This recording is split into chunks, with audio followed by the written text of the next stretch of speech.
benefits of our collective efforts are very clear. Gaining insight into complex relationships between climate change and various aspects of life, formulating simple yet effective strategies, and establishing measurable steps towards environmental recovery and social impact. Things are changing every day, and these changes are affecting our lives every single day. From a medical point of view, the kinds of diseases that we come across every day in the hospitals are also changing. Let me give you an example that I feel like we can all relate to.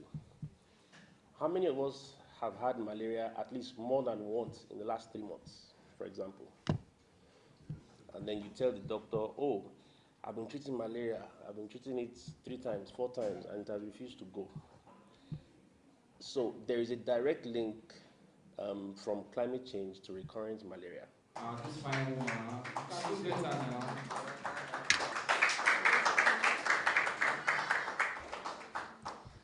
Good afternoon, everyone. My name is Ugo Ejido, and you can call me Mrs. Ayanduba anyways. I'm a pharmacist first, and I'm also a public health analyst. Public health analyst because I deal with numbers. I mostly work with data. So what I do is study past trends of pollutants, and then also study like current levels, and then I'm able to build models to understand like future trends. So basically that's what I do as a public health, an environmental health analyst actually. So we're talking about a case of climate change and how it impacts air quality, which is what my focus is on. So there are different ways this could happen. First of all, if we're familiar with air pollution, you know that air pollution is one of the major contributors to climate change. As well as climate change can in turn also affect air pollution, and that can impact our air quality. So, and this happens mostly with human activities, like everyday activities, basically, just from car emissions to industrial emissions, to industrial processes, and burning of fossil fuels generally. So when all this happen, there's so much pollutants in the environment, and it causes what we call a photochemical reaction. Photochemical reaction is just when these pollutants are reacting in the presence of sunlight and heat, and that causes a lot of ground level ozone. I don't want to go too deep into the scientific part because I want to be on everyone's level. So we have what we call ground level ozone, and that is also a greenhouse gas that kind of traps heat in the atmosphere as well, and also causes global warming. And so the issue we're having is that temperature increase currently. That is the problem that we're having right now. And one of the problems that I'll say we have in Nigeria, because I want to, bring this down to like a Nigerian level, is the fact that we have scarcity of data and information to actually prove that there is issue with our air quality. It almost feels like nobody even understands nobody even understands the gravity of how bad our weather is.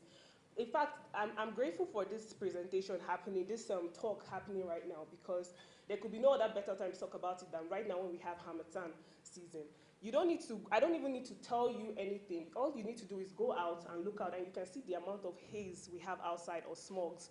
And this is what we call, these are what we call photochemical smogs, and the major ingredient in a photochemical smog is ozone, which is, like I explained before, is a greenhouse gas.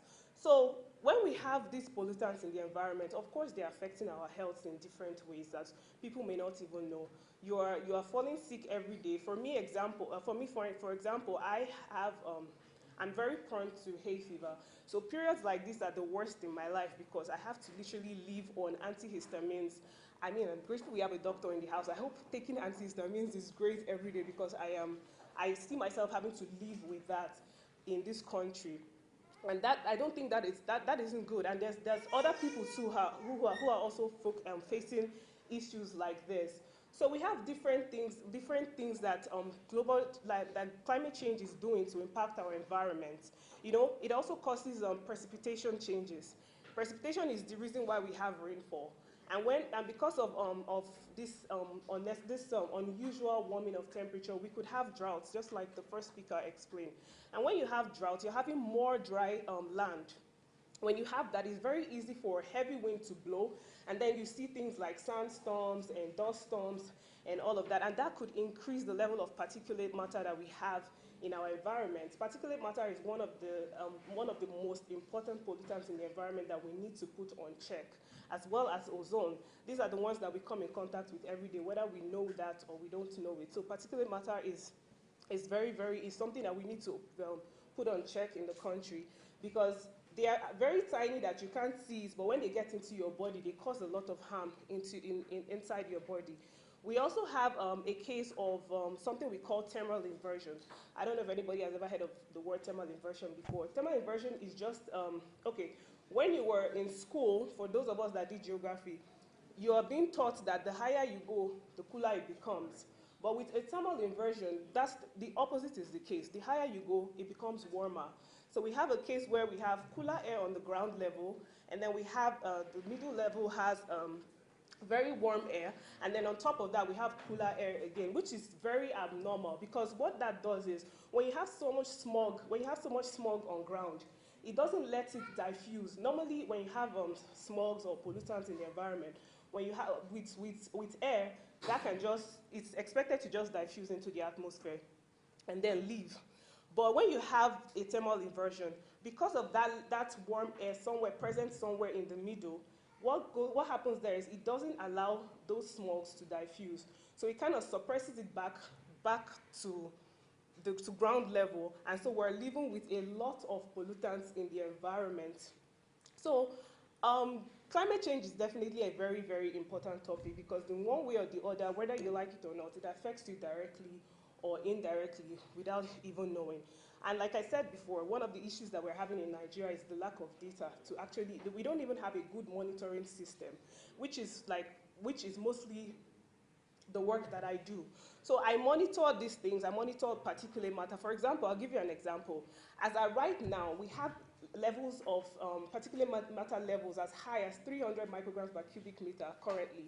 And according to WHO, we shouldn't have more than 15 micrograms per cubic meter on a daily basis, and an average yearly of about 5 micrograms per cubic meter. But if we're already doing 300, 400 in a day, that means we're doing more than times 20 of the recommended standard. So a lot needs to be done to actually fix these issues. So I'm grateful that we're having this conversation, and I'm open to a lot of questions that have to do with air quality. So thank you very much. Provide an alternative. And the alternative is to go back to the way that our great parents were practicing agriculture. It's slow at the beginning, but once it takes off, it is sustainable. Because if you find a way that you can practice agriculture in a regenerative way, meaning that the farmer gets to keep their money in their pocket, spend less on inputs and all these useless chemicals, which is doable, then we will have higher quality of food, and then we preserve the environment, and we solve the problem of climate change. I said at the beginning that whether we have the political will, our leaders have the political will, and the resources to put into it, I don't know. Let me state that climate change is one of the biggest single public health challenge that the world is facing today. I can state this without fear of contradiction, because most of the conditions you are saying, you talked about malaria, etc. You have air pollution that can have some resultant effects on the human system. People come down with a lot of respiratory tract infections and all that, respiratory infections and all that, and a barrage of other health conditions and diseases due to climate change. And we have strains, different strains of virus, etc. Mutations are all going on account of climate change. And when these things happen, they pose very serious challenge to the health of humanity. Thank you very much. So we talked about precipitation issues basically, and this is one of the things that global warming is doing currently. How it affects like our precipitation, and it could cause like either heavy rainfall, or it could actually reduce the level of rainfall, which can result in dry land and it can also take away vegetation cover. It can cause desertification, drought, and all of this can make the soil so dry that when you have this heavy rain, it can blow particulate matter around. So the point of having trees around is just to help. What that does is it helps to like trap pollutants in the environment. When you have, the more trees you have, you're able to like reduce, and also you're able to like reduce the level of greenhouse gases that are all over, that are dispersed in the environment. Because don't forget that one of the reasons why we're having this climate change issue in the first place is because we have so much greenhouse gases around. And greenhouse, what they do is they trap sunlight and trap heat in the environment that can cause this global warming. So planting of trees is that is the first step to actually reducing greenhouse gas emissions in the atmosphere. So yeah, to answer that question, to put I already explained that there's a scarcity of data out there. So what we need to do basically, because that's like my field. First of all, there should be a working, a monitor, an air monitor that should be placed in every state in Nigeria that monitors 6 criteria pollutants. We have 6 different criteria pollutants that, we call them criteria because they are the most important pollutants that we come in contact with on a daily basis, including carbon monoxide, carbon monoxide and ozone. Those are like the 2 main ones. So we need a working air quality monitor that is placed everywhere, because that is the only place where I'm able to, people, specialists like me, were able to pull out data. So with the data we get from there, when we have the monitor reading on a daily basis, we're able to see a trend. So we can see past level of ozone, we can see past level of particulate matter, we can compare it to what we are seeing this year, and then with that we can forecast and see, with the trend, you can see whether it's going down or if it's going up. And when we have that information, it's easier to relay that information to stakeholders. Because without a good data management system, we're unable to, the government is unable to even know how serious the problem is. So we need good data management system so that we can put, the government can put in good regulations and enforce standards with industrial processes. Because I believe that industries in Nigeria don't really have a standard that they are following. They are allowed to emit as much pollutants into the atmosphere, which is causing serious problem for us. So with that information, we're able to give that to get back to the government. Then they are able to make more informed decisions that will help protect us. And also, we are also able to do with that. You're also able to see make sustainability plans, because when you make your first regulation might not be what will work, or it might work, but you want to see, you get feedback and know what you can do to make it better. It is still data that you would look at to make those things better. So that's it. Thank you very much, Ma. Someone sent me a screenshot yesterday. She put it on her status, and someone said to her, climate change is a fluke, or it's something for making money. And I told her, ask this person if the weather is the same as they remembered. I said, ask them if they can go out in the heat without their shirt. We can't. And today we know sunscreen is one of our biggest cosmetic things in Nigeria. It's not just because the sun has not always been this unbearable to be, right? And it's affecting our health, it's affecting the quality of our lives, and it's also affecting the quality of our food.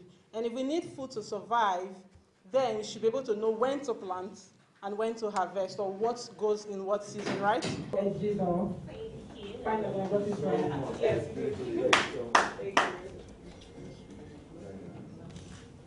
Put your hands together. It's not easy to do.